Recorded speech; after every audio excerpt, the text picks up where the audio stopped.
Bismillahirrahmanirrahim. Assalamu alaikum, dear students. We are studying chapter number 6 of new syllabus mathematics D2. In today's lesson, we will study changing the subject of formula involving square roots, cube roots, squares, and cubes. And we will solve some questions of exercise 6C. This is what we have already studied, the definition of formula. Formula is an equation which shows a relationship between two or more variables. The examples of formula are subject of formula. This is what we have studied. The subject of a formula is the single variable, usually on the left of the sign of equality, that everything else is equal to. Examples of the subject of formula are y is the subject of formula in the equation y is equal to x plus 5, and a is the subject of formula in the equation a is equal to lb. Changing the subject of the formula. What do you mean by changing the subject of the formula? To change the subject of the formula, we rearrange the formula so that a single variable, which is the subject of the formula, is on the left hand side of the equation. Everything else goes on right hand side of the equation. The examples are making x the subject of this formula, y is equal to x plus 5 gives us x is equal to y minus 5. And making L the subject of the formula, A is equal to LB. This is the formula for the area of a rectangle. Area is equal to length into breadth. To make L the subject, we will divide A by B. And L is equal to A over B, in which L is the subject of the formula. Today we will study changing the subject of the formula involving squares, cubes, square roots, and cube roots. To change the subject of formula, we rearrange the formula so that a single variable, which is called the subject of formula, is on the left hand side. Now if a formula involves square, cube, square root and cube roots, then to change the subject of formula involving square, take square roots on both sides of the equation to make the required variable the subject of the formula. पीछे भी हम पढ़ चुके हैं कि अगर किसी equation में स्क्वायर इन्वॉल्व है वेरिएबल का, तो वेरिएबल की वैल्यू फाइंड करने के लिए हम इक्वेशन की दोनों तरफ जो है वो स्क्वायर रूट ले लेते हैं. स्क्वायर रूट लेंगे तो वेरिएबल जो है वो स्क्वायर के बाहर आ जाएगा, तो फिर हम उसको सब्जेक्ट बना लेंगे जैसे पहले हमने किया. Now to change the subject of formula involving square root, जब किसी फॉर्मूला में वेरिएबल स्क्वायर रूट के नीचे है तो फिर हम दोनों तरफ का स्क्वायर ले लेंगे. And to change the subject of formula involving cube root, we will take cube of both the sides of the equation, and then we will proceed as we did in the earlier questions. And to change the subject of the formula involving square, we will take cube roots. Or to change the subject of the formula involving cubes, we will take cube root on both sides of the equation to make the required variable the subject of the formula. So this is the way how we will change the subject of the formula if square, cube, square root or cubes are involved in the equation. So let's solve some questions of exercise 6C. This is question number 3. In this question you are asked to make the letter and the brackets the subject of the formula. A part is this: cube root of h minus k is equal to m. Now in this equation cube root is involved, and we are asked to make h the subject of the formula because h is under cube root. So to remove this cube root, we will take cube on both the sides. Cube of the cube root of h minus k is equal to m cube. Now this cube will be cancelled with this cube root, and we will left with h minus k only on the left hand side, and on right hand side we have m cube. To make h the subject, we will transfer k from right hand side to k from left hand side to right hand side, and we will get h is equal to m cube plus k. So this is the new formula in which h is the subject. B part is b is equal to square root of d plus 4ac. In this we will make d the subject. Now because there is a square root on the right hand side of this equation, and we need to make d the subject, we will take square to remove this square root. Taking square of left hand side, we get b square, and taking square of the right hand side, it is square of the square root of d plus 4ac. Now this square is cancelled with this square root, and we are left with b square is equal to d plus 4ac. To make d the subject, we will transfer 4ac from right hand side to left hand side, and we will get b square minus 4ac is equal to d. Now because d is on one side of equation, and we can rewrite this as d is equal to b square minus 4ac. So this is the new equation or new formula in which d is the subject.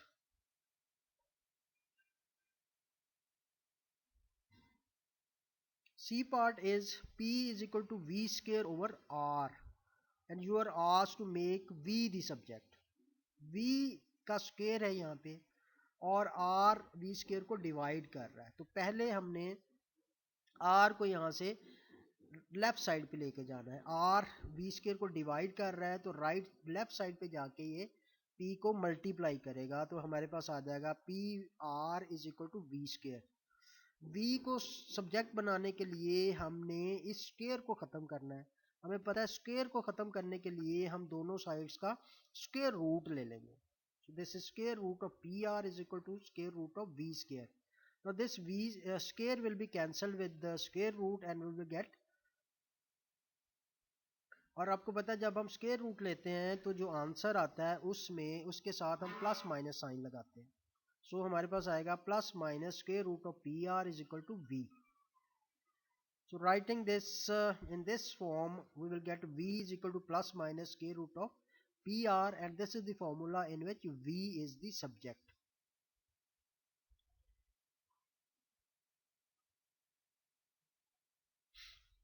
D part is a is equal to theta over 360 multiplied by pi r square, and you are asked to make theta the subject. तो theta को 360 divide कर रहा है, और ये सारा जो है वो मल्टीप्लाई हो रहा है पाई आर स्क्वायर से. So we will transfer 360 from right hand side to left hand side, and it will multiply a. So it is 360a is equal to theta multiplied by pi r square. Theta के साथ पाई R square multiply हो रहा है, तो theta को subject बनाने के लिए हम पाई आर स्क्वायर को राइट हैंड साइड से लेफ्ट हैंड साइड पे लेके आएंगे, तो यहाँ पे आके ये डिवाइड हो जाएगा. तो we will get 360a over pi r square is equal to theta. Because theta is alone on the right hand side, we can write this as theta is equal to 360a over pi r square. So this is the new equation or formula in which theta is the subject. Initially a subject था, हमने उसको change किया subject, और theta subject बन के हमारे पास जो formula आया theta is equal to 360a over pi r square.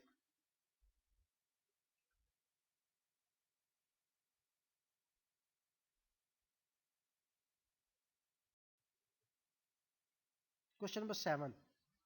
We will solve its question number 4, 5, 6 later on. A part is 5 is equal to 9 by 5 c plus 32. C को subject बनाना है, तो C को सब्जेक्ट बनाने के लिए C 9 by 5 से multiply हो रहा है, और इसमें 32 ऐड हो रहा है. तो पहले हम जो ऐड हो रहा है उसको लेफ्ट राइट हैंड साइड से लेफ्ट हैंड साइड पे ले जाएंगे. तो 32 इधर प्लस हो रहा है राइट हैंड साइड पे, उधर जाके माइनस हो जाएगा, and we will get f minus 32 is equal to 9 by 5 c. Now to make C the subject, we will take 9 by 5 from right hand side to left hand side. तो ये चूंकि 9/c से multiply हो रहा है तो उधर जाके उसने डिवाइड होना है लेफ्ट हैंड साइड पे। तो जब डिवाइड होना है तो उसको इधर से राइट हैंड साइड से 9/5 को जब लेफ्ट साइड पे लेके जाएंगे तो इसका रेसिप्रोकल हो जाएगा उधर जाके। इधर जाके डिवाइड होना है तो उस डिवीजन को जब हम मल्टीप्लिकेशन में चेंज करेंगे तो आपको पता है कि इसका रेसिप्रोकल ले लेंगे। तो ये आ जाएगा आपके पास 5/9 f minus 32 is equal to c. So this is c is equal to 5/9 f minus 32.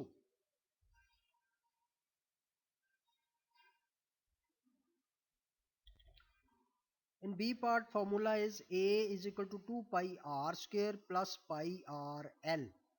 To make l the subject, we will bring 2 pi r square from right hand side to left hand side because there is only one term having l.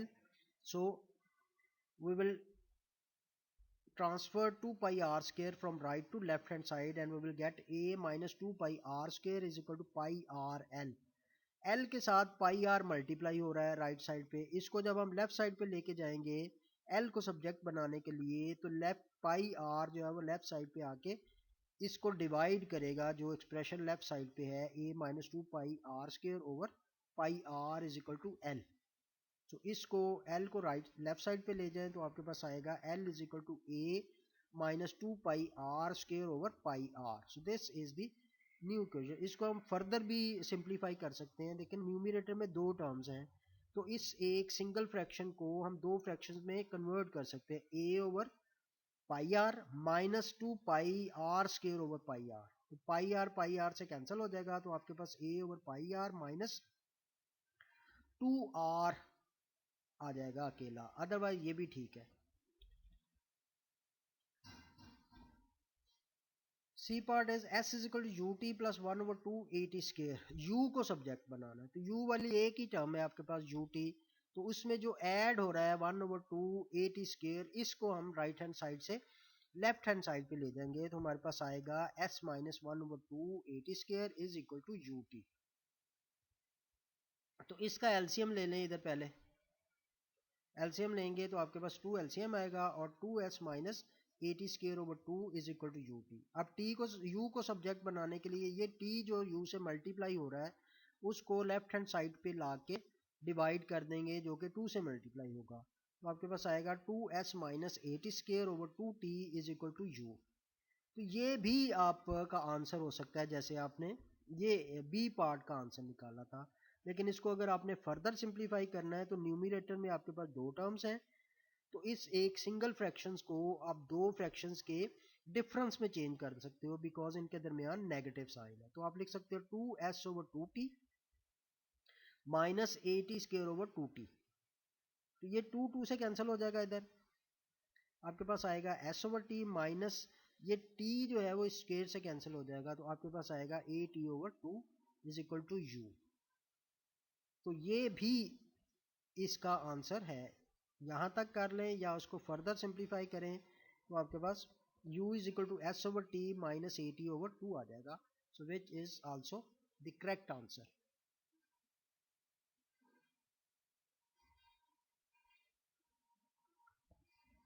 In D part, you are asked to make D the subject of formula in S is equal to n over 2 into 2a plus n minus 1 D। तो पहले हम ये 2 जो divide हो रहा है right hand side पे इसको लेफ्ट हैंड साइड पे लेके जाएंगे तो ये s से मल्टीप्लाई हो जाएगा। वी विल गेट 2s और ये n मल्टीप्लाई हो रहा था तो इसको इधर ले ला के डिवाइड कर दिया। एक ही स्टेप में हमने n ओवर 2 को लेफ्ट साइड पे लेके आए तो ये 2 ओवर n s से मल्टीप्लाई हो जाएगा equals to 2a plus n minus 1 d। क्योंकि d को सब्जेक्ट बनाना है 2a इस d वाली टर्म में ऐड हो रहा है तो हम 2a को पहले लेफ्ट साइड पे ले जाएंगे। We will get 2s over n minus 2a is equal to n minus 1 d। तो इसका भी एलसीएम ले लें, n एलसीएम आ जाएगा तो हमारे पास न्यूमरेटर में आएगा 2s minus 2an over n equals to n minus 1 d. d को सब्जेक्ट बनाने के लिए we will transfer n minus 1 from right hand side to left hand side.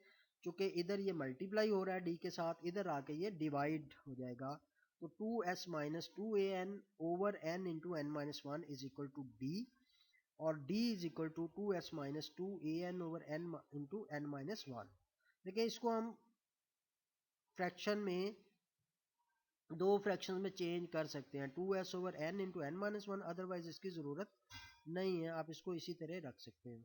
Further भी आप सॉल्व कर सकते हो, 2 कॉमन निकालने इधर से तो s माइनस ए एन आ जाएगा, otherwise there is no need to do this further simplification.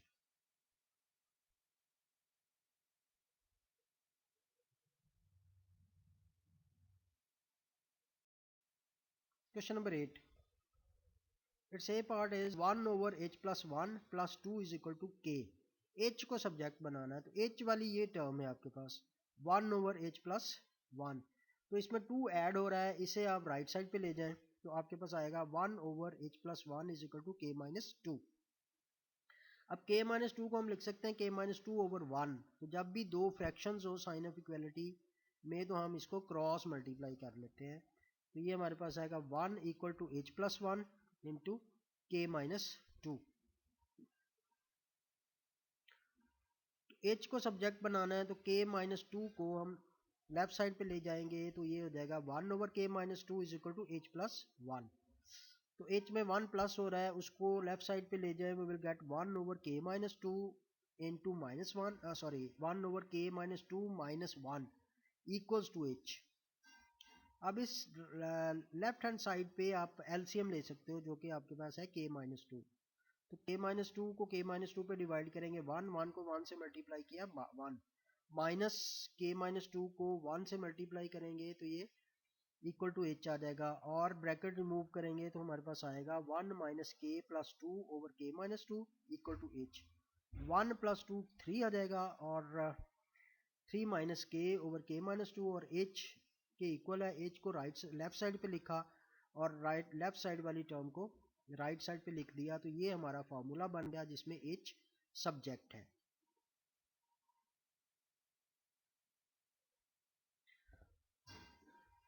In B part, z is equal to y into z minus y over x. You are asked to make z the subject. अब देखिए इसमें z वाली दो terms हैं, right hand side पे भी z है और राइट हैंड साइड पे भी z है, और तो ऐसे केस में हम पहले ये ब्रैकेट्स रिमूव करेंगे और ये x जो डिनोमिनेटर में है इसको z के साथ मल्टीप्लाई कर देंगे लेफ्ट हैंड साइड पे ले जाके, तो आएगा x z is equal to y z minus y। We will remove this bracket. xz is equal to yz minus y square. y square को आप लेफ्ट साइड पे ले जाएंगे बिकॉज इसका साइन नेगेटिव है, तो y square plus xz is equal to yz। z वाली term left side पे भी है और राइट साइड पे भी है, हमने z को सब्जेक्ट बनाना है तो दोनों z वाली टर्म्स को कलेक्ट कर लें राइट साइड पे, तो हमारे पास आएगा y square is equal to yz minus xz। अब z इन दोनों में कॉमन है, तो इन दोनों में से z को कॉमन निकालना है, तो we get y square is equal to z into Y minus X. तो z को सब्जेक्ट बनाने के लिए y माइनस एक्स जो z से मल्टीप्लाई हो रहा है उसको लेफ्ट साइड पे लाएंगे, तो ये इधर आके y स्क्वायर को डिवाइड करेगा और हमारे पास आंसर आएगा y square over y minus X is equal to z। So we can write this as z equal to y square over y minus x. In this z is the subject of formula.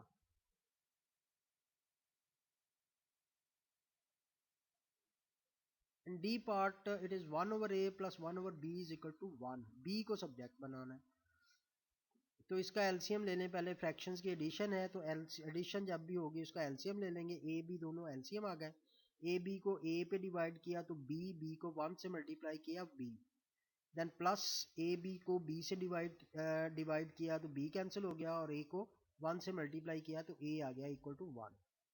तो इसे cross multiply कर लें तो ये आएगा b plus A equals to A B. इसमें भी b वाली दो टर्म्स हैं, दोनों टर्म्स को कलेक्ट कर लें तो आपके पास आएगा a is equal to A B minus B, take b common and we will get a is equal to b into a minus 1. To make b the subject we will bring a minus 1 from right hand side to left hand side, इधर a minus one B से multiply हो रहा है तो left hand side पे आके a को divide करेगा a minus one, so we will get a over a minus 1 equals to b. So we can rewrite this as b is equal to a over a minus 1. So this is your question number 8.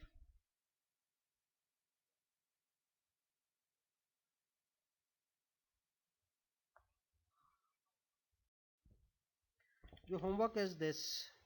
Question number 8, it's C part. This is of exercise 6C. This is my profile. Keep doing practice because practice makes knowledge perfect. Thank you for watching and Allah Hafiz.